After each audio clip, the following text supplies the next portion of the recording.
On behalf of Veterans in Politics International, I want to thank you for coming this morning. Just to give you a brief overview of this process, the panel members will be given 30 seconds to introduce ourselves, and then you'll be given a 1-minute introduction of yourself. And then after that, when a panel member asks you a question, you'll be given roughly 1 minute to respond.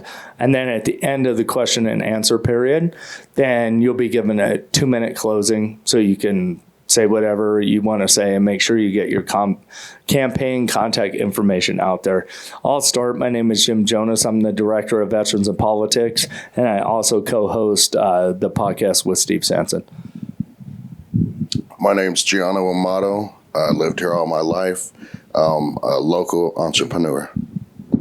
I'm Robert House, third generation VFW. My grandfather was in World War I. My father was in World War II. I fought in Vietnam.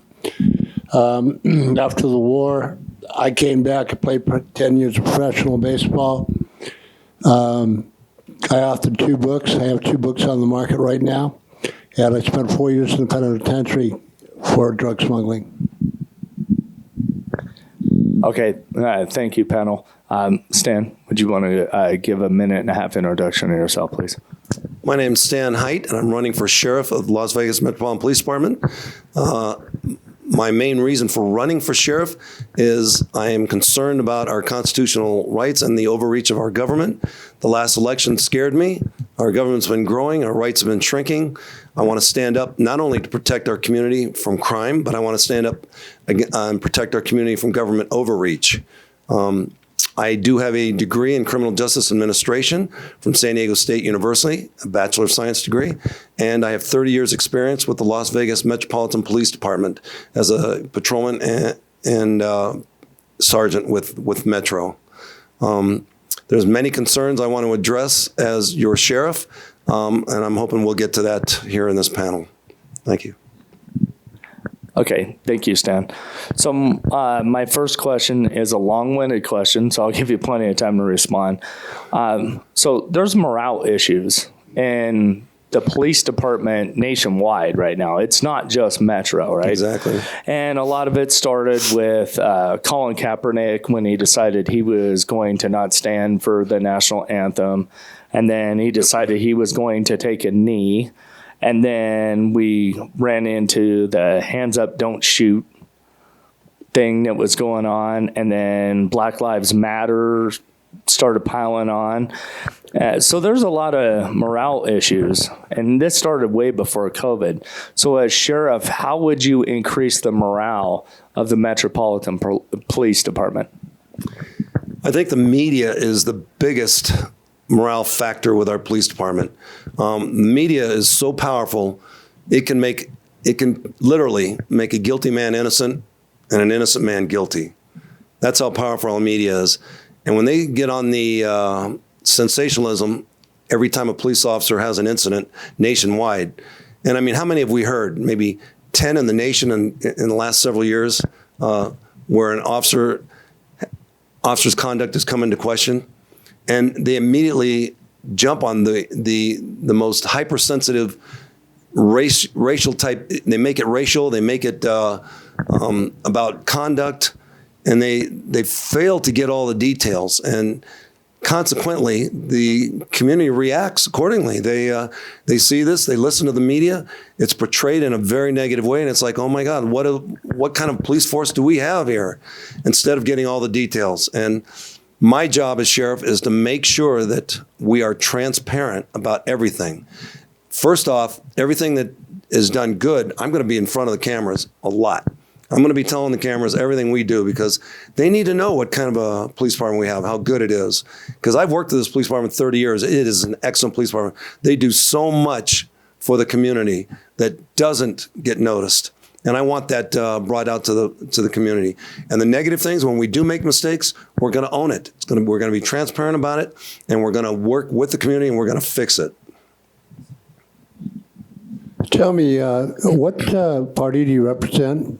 And say that again. What party do you represent?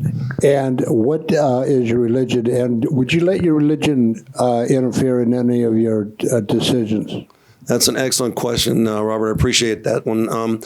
Basically, I am registered Republican. However, my race is nonpartisan.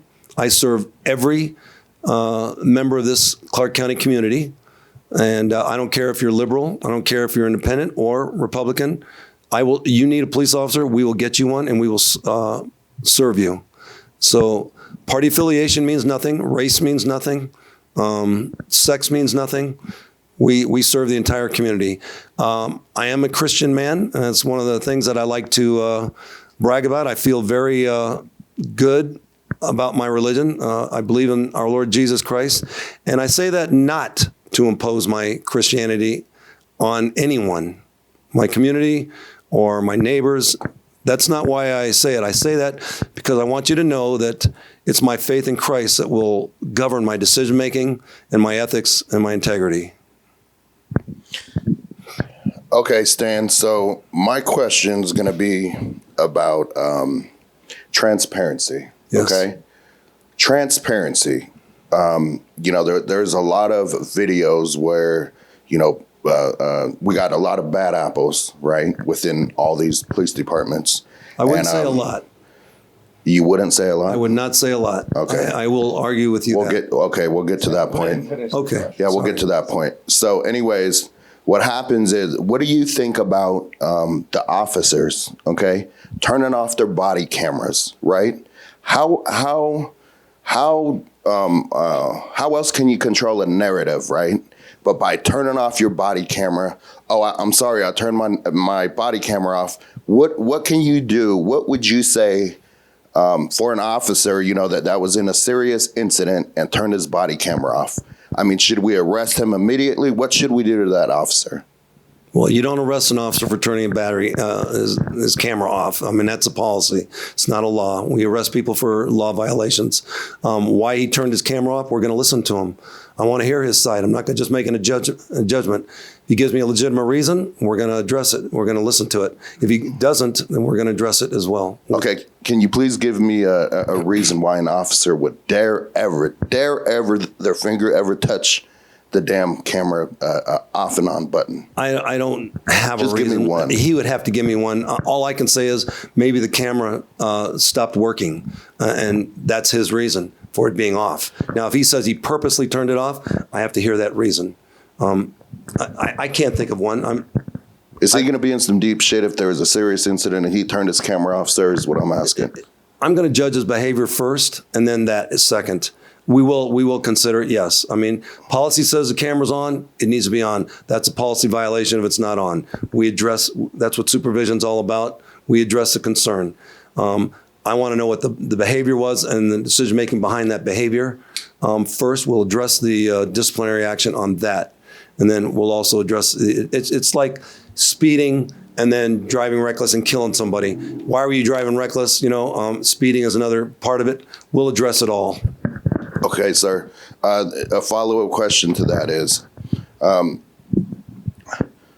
let's say the officer turned his camera off and there was a murder that took place, okay? Or let's say there was a killing, an officer killing. Okay? Officer-involved shooting? Yeah, officer-involved shooting, right? Officers are allowed to protect themselves. Now, let's say they want to wait 3 months, they want to wait 6 months, or they never release that body footage, right? We're going to release. Okay, sir, we're getting to that. So you got these shootings, and as soon as you see, somebody come up with a gun, I mean, they're releasing these videos, sir, the next day. But all of a sudden, when it seems to be, it might be the officer's fault, I mean, we got to wait months. We got to fight like hell, okay, to get them videos. Are you guaranteeing me, sir, are you telling me right now, right or wrong, that you're going to release them videos within 24 hours? No, I'm not going to give you a time frame because I don't know. When there's an investigation involved, sometimes we cannot release. There's always an investigation. Right. Sir. Well, I mean, when there is continued investigation, when we have the facts, when we have the investigation plate, why does it have to be released immediately? We'll have press releases telling you what we know at the time. Because I do believe in the transparency that you're digging at here. So I hear you. The community needs to be given the facts. So I don't want rumors started while we're holding stuff back. That makes things worse. So as we get the information, we need to release it to the community. But there may be certain sensitive things. I mean, there may be juveniles involved, maybe people that are involved in intelligence that we can't reveal faces, names. There's a lot of circumstances that doesn't dictate that I can just give you a 24 hours, I'm going to release everything. There are considerations that need to be taken into consideration. So as much as I want to tell you that we're going to be fully transparent, there may be times we have to hold back for a little bit. But it's not going to be like forever. I can promise you that. That's one thing I can promise you. It won't be forever. Okay, one last thing. Costco 2010, I believe. Yes. The sheriff says, I don't got the video. I don't have the video, right? He didn't have the video. All of a sudden, 5 days later, I'm sorry, I couldn't, I couldn't tell the public that I had the video. All of a sudden, there is no video. They took that video and probably altered the living damn hell out of it. Well, actually, they didn't. They deleted the whole video. What do you think about that? Well, I mean, if there was no video, sir, they should have said, hey, listen, the cameras didn't work for 5 hours during the shooting, right? You would have said that immediately, right? You would have said that. I wasn't aware of a video situation. I was retired during that shooting. I wasn't aware of the video aspect of it. I was aware of the behavioral aspect of it, the details of it. In other words, he walked into the Costco, somehow created an alarm where the administration of Costco evacuated it, called the police. So this is all citizen initiated because of something that the man did inside the Costco. He displayed a gun, whatever it was. I don't remember all the details because, like I said, I'm just going by newspaper articles myself. I was a retired individual at the time. But everybody was exiting at a rapid rate because there was fear in the Costco. At least three officers showed up immediately. When they were pointed out, the individual that was involved, they confronted him in front of many witnesses, and they instructed him how to behave. They told him, do not go for your gun. He went for his gun. Not only went for it, he lifted it up. He lifted up his shirt. No, he according to the witnesses that were at the scene, not police officers, 20 other witnesses said he lifted the gun. They told him not to. He continued to lift it up. 3 officers fired at the same time. That indicates to me that they were correct in their judgment. If it had been 1 officer and 4 other officers did nothing, I would be a little more circumspect about the 1 officer that fired. But when 3 officers immediately fired at the same time, that tells me that he did something that they only had a split second to decide. Now, as far as videos, I'm not aware of the videos. I don't know. It was Costco videos you're talking about, right? Yes, sir. Because the officers didn't have body cameras then. So, I don't see how there were so many witnesses that testified on behalf of the officers that I got to take the officer's side on this one, and I do. Okay, last thing. Would you make a new policy where basically a police officer should never turn off their video camera, right? Let's keep the public safe, sir. Let's keep everybody safe. Let's keep our officers safe, sir. Would you make a new policy to where you are not to touch that damn on and off button, right?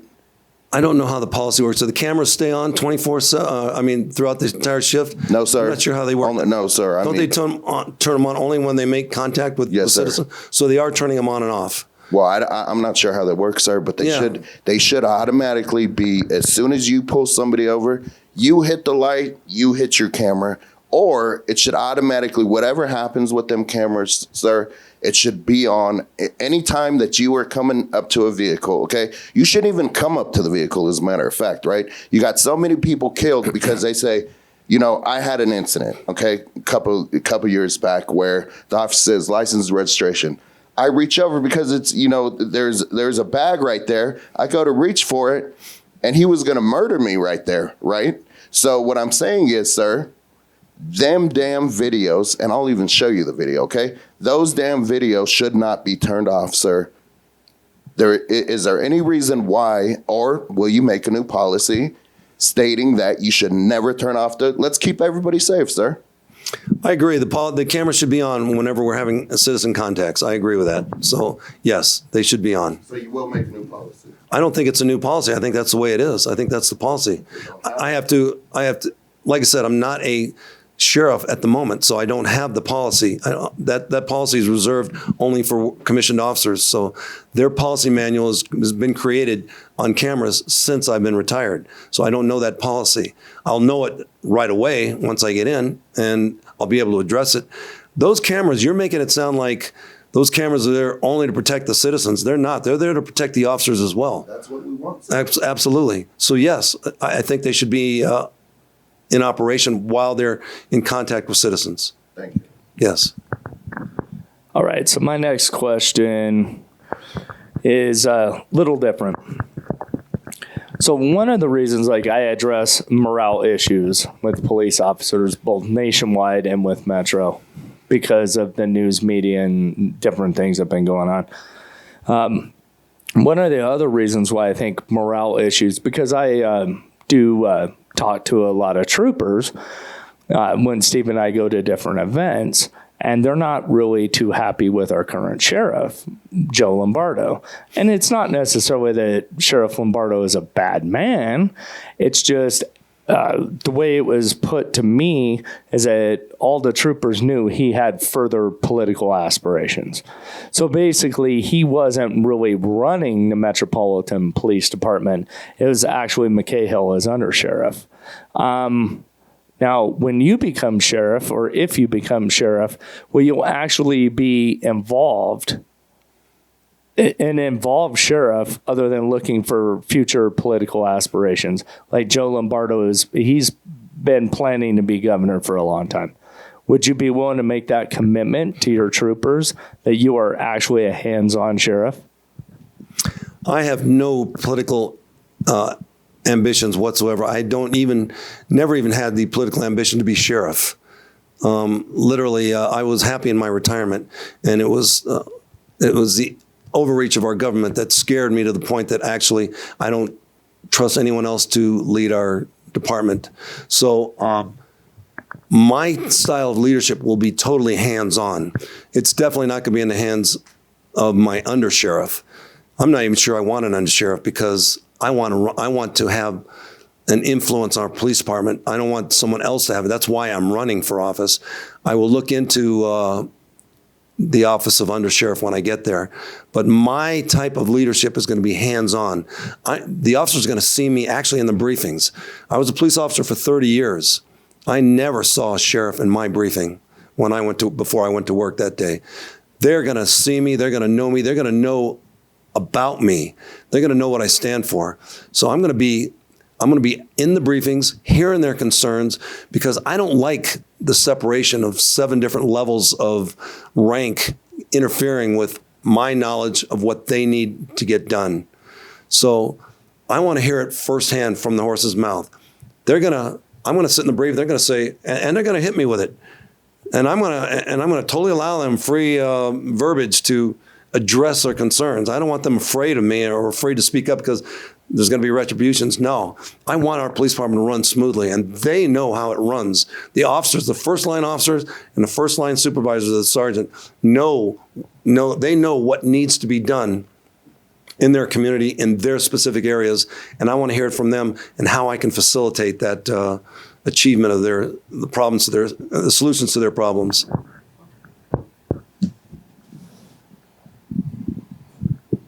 Okay, so during this 30 years, were you a patrol officer?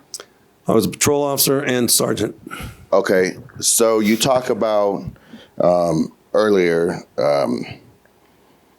you were talking about, you want to be transparent, okay? And you're talking about how basically the media takes things out of context, right? And government overreach. During the 30 years, okay, what's very important, sir, is to truthfulness, right? Because if you're heading our police department here in Las Vegas, I mean, it's going to be very important that you're truthful. One of the things I want to know is how many times have you seen, I mean, off the top of your head, I know you can't give me an exact answer, okay?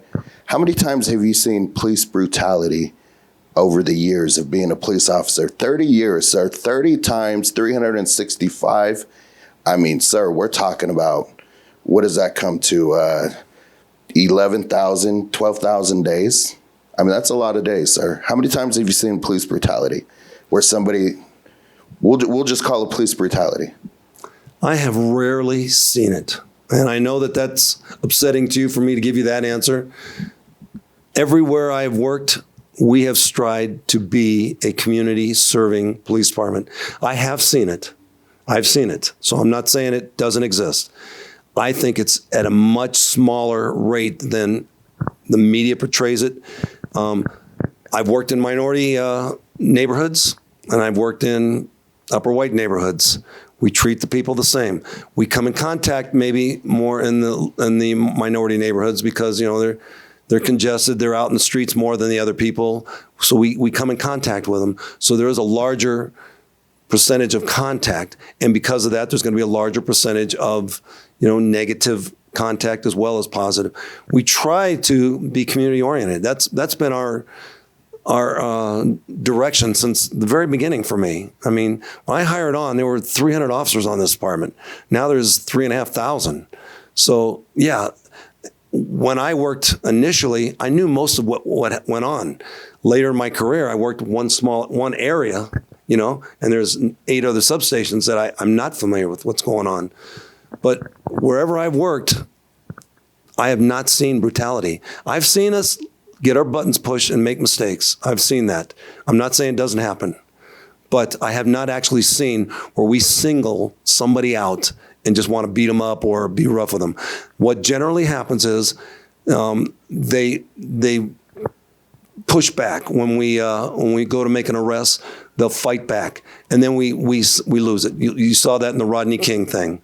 You know, the Rodney King fought back, and the officers fought back in an abusive manner, which it was carried on too long. And I've seen that. Yes, I have. I can't give you a number though. Okay, sir, but I need some kind of number. Was it one time in I can't 30 years, sir? 2 times, 3 times, maybe 5, maybe 10. I can't even 30 years. I can't even think of one, to tell you the Man, truth. that's scary. I'm not saying it doesn't happen, but That it is hasn't happened in terrifying. front of me.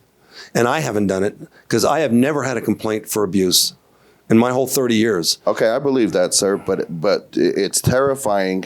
I can't tell you. I mean, that's your answer, sir. But in 30 years, this goes on every single day, all day. It doesn't. See, that's where that's where you're believing the media. Well, when you hide body cameras, sir, and then you don't release footage, it's hard to believe that. Okay, I'm not saying it doesn't happen. I'm not arguing with you it doesn't happen.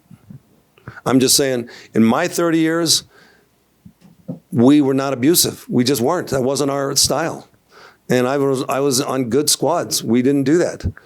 You know, like I said, we've gotten our buttons pushed, but that wasn't our main enforcement style to be abusive. Okay, Stan. So my next question, and this will be my last tough question, okay? Before I turn it over for you to do closing, and I do appreciate, we allocated more time, but It's for other. your other opponents didn't show up, and there was some stuff that went on there.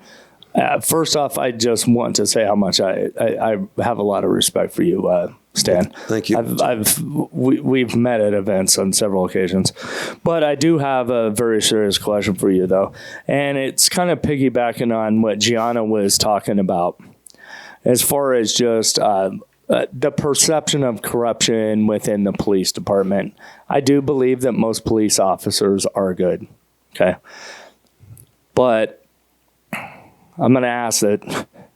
So, McCahill, I know he's an opponent of yours, but, you know, he was recommended by Stavros Anthony when Stavros Anthony was his commander for termination because of some very unfortunate statements he made to somebody he arrested.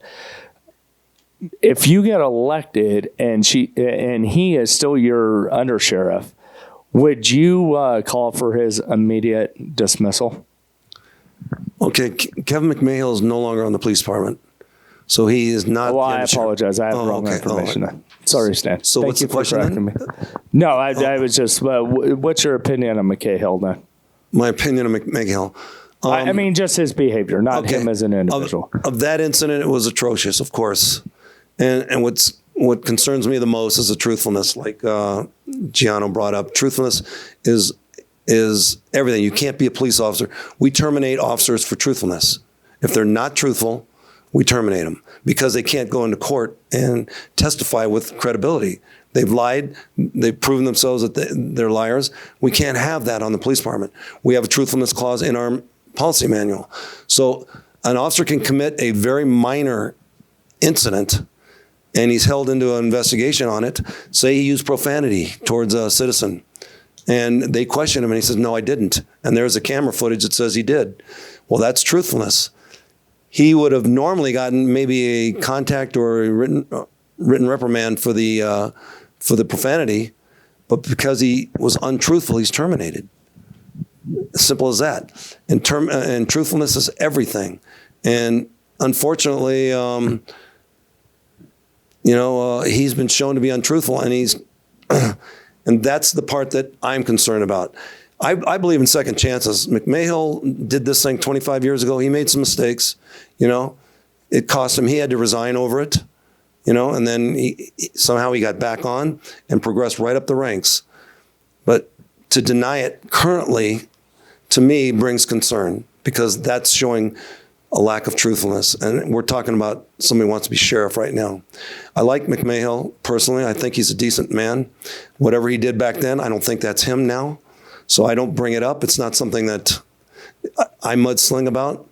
I am concerned about the truthfulness. Okay, sir. So you're talking about truthfulness. Two things I want to ask. Okay, first thing I want to ask is, you got police officers, right? As soon as they're mad, if you dare say one wrong thing, right, that they don't like, you know what they do? They make up a charge, lying to a police officer. So right? you're saying this goes on all over this the goes on department? every day, hundreds of times a day, sir. Within our valley, this goes on, Okay. sir. All right. What do we do to stop that, right? And with that same question, okay, sir, if a police officer didn't lie, the DA would have 100% accurate conviction rate here in our own valley, sir, okay?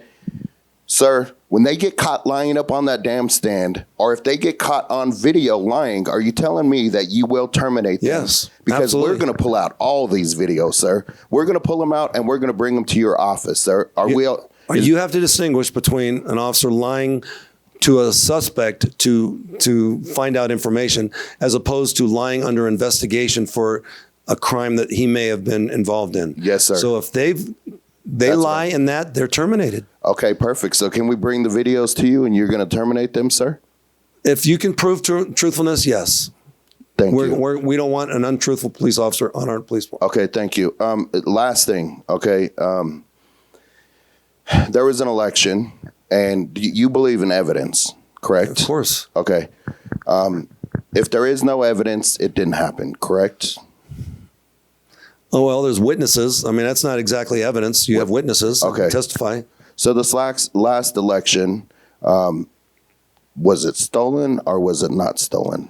In my opinion, it was absolutely stolen, and there's tons of evidence. Okay, sir. Then I'd advise you, okay, when we're finished with this interview, sir, me and you need to go outside and we need to call the FBI and police, sir. I want you, okay? We'll go wherever we have to go, and we need to meet the FBI with this evidence that you have. And can you tell me, can you state There on is camera? tons of evidence. They don't want to hear it.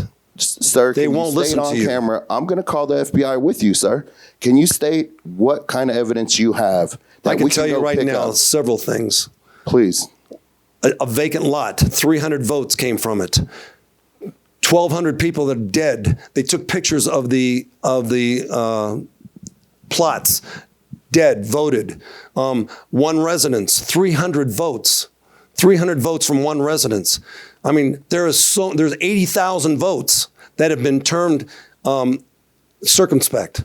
So yes, I believe it was stolen, and I will stand behind that conviction. Will you call the FBI with No, Okay. There's people far higher than me. I'm just a citizen. I'm just a neighbor. I'm just a father. I'm not a sheriff. I will tell you one thing. If I become sheriff, we will have officers at the counting facilities, and we will be monitoring the counting of election integrity at the time when I'm sheriff. And if I feel that there's fraud and forgery and stuff like that in the next election while I'm sheriff, we're going to investigate it. I'm not going to just let it go. We're going to investigate it. But I can't do anything now. I mean, there are people with far more authority than me that have taken it to the courts, and the courts don't want to hear it. And that's what I call being biased in the wrong direction, because they don't even want to hear it. You should at least listen to the evidence, because there's plenty of evidence. Okay. Well, with that being said, that will conclude our question and answer portion. And I want to thank you a lot, Stan. It won't affect my my vote on whether to endorse you or not, but you've been through a lot this morning. And it shows a lot about your character, and all the candidates do. Like, here's the thing: we don't sugarcoat anything, and you never know what questions are going to be asked. And running for office is tough, and I think there's just a lot of frustration overall right now with the way the Metropolitan Police Department is being handled. Not necessarily anyone in particular's fault. But for you to be willing to stand up and try to take on that challenge says a lot about your character. If you want to just look straight forward into the camera, and you have 2 minutes to give your closing statement, and then please get your contact information out for your campaign. Okay. My name is Stan Hyt. It's spelled Hyt. My website is stanhytforsheriff.com. I am running for the position of Sheriff of Clark County. I do feel that my platform is one of protecting not only our community from crime, but also from government overreach. I do believe there is government overreach, especially when our current governor shut down our churches, shut down our what they call non-essential businesses. I see an attack on our Second Amendment rights, and I see it all the way down through the school board, through the commissions.